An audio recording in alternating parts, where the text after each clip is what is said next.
In the morning, I walked to the sidewalk box at the end of St. Peter by PJ's and bought a paper, a Times pick.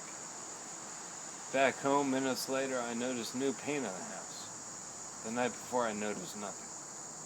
Carol, I remembered, said she would be working on the outside Friday or Saturday, and it was Saturday.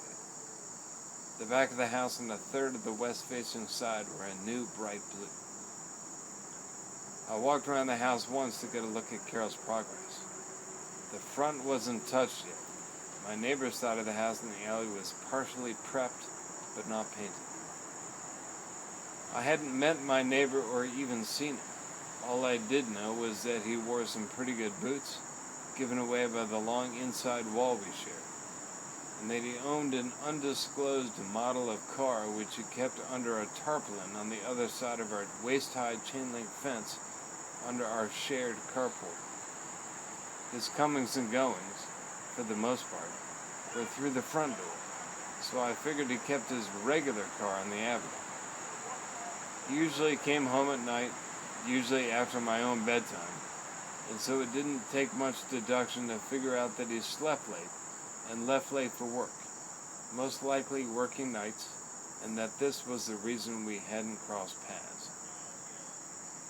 Before I went inside, I walked up the alley toward the front again and looked closely at where Carol had left off. The work was good.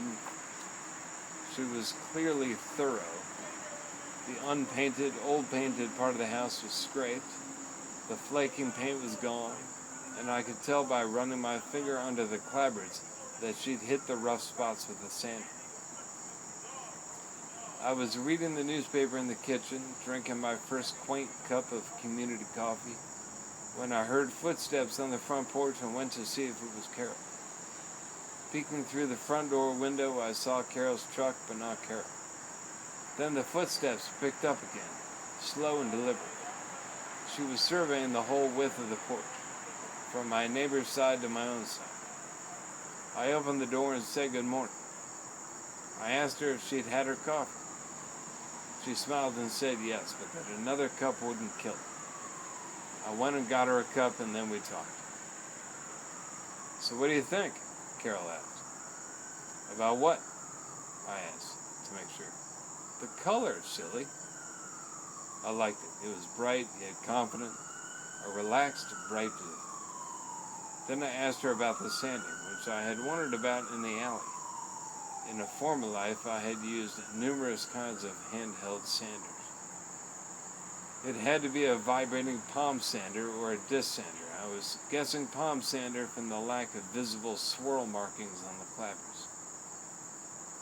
"Neither," she told me. "Good old woodblock. The old-fashioned way." Woodblock would take too long. She was crazy, I figured.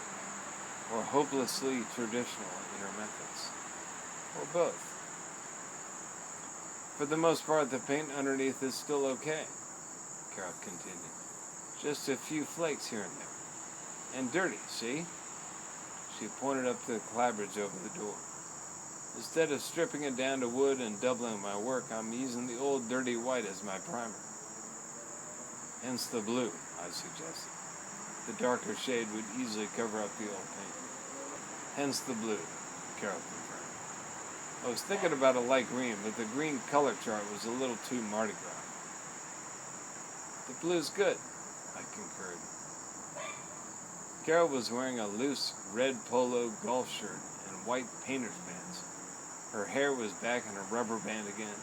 Her paint supplies sat behind her in a yellow plastic milk crate. "What do you have in there?" I asked, curious about her further choice of tools beyond the wood block. I stepped off the porch and poked my head in her crate. "Just supplies," said Carol loudly. She was holding the cup of coffee I had given her in both hands and was still looking thoughtfully at the front of the house. Brushes, thinner, sandpaper, scraper, and my woodblock. I had turned over a sheet of 80 grit sandpaper, and there it was, a 6-inch piece of 2x4 sitting on a stack of sandpaper. Carol put her cup down and walked down the 3 steps to the sidewalk. She looked at her watch and then at the sky. It was 9:15, and the sun was hitting the house straight on from just above the one-story houses on the other side of Orleans' neutral ground. The sky was clear, but still an April sky, as in not unnaturally thick and moist yet, as it would be in another month. It would hit 80 degrees, but not much more than that. A good day for working. I thought that it might be fun to spend the day working outside, and so asked Carol if she wanted help. Help? Yeah, help painting. Carol walked out to the sidewalk and took a longer, wider look at the front of the house. She nodded her chin a few times while looking slightly upward. Then she bent over and put her coffee on the sidewalk.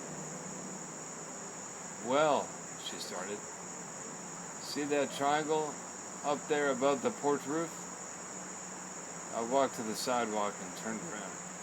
The space was a 15 to 16 foot triangle framed by the two sides of the peaked roof and the top of the porch roof. From porch to peak, it was only 7 or 8 feet.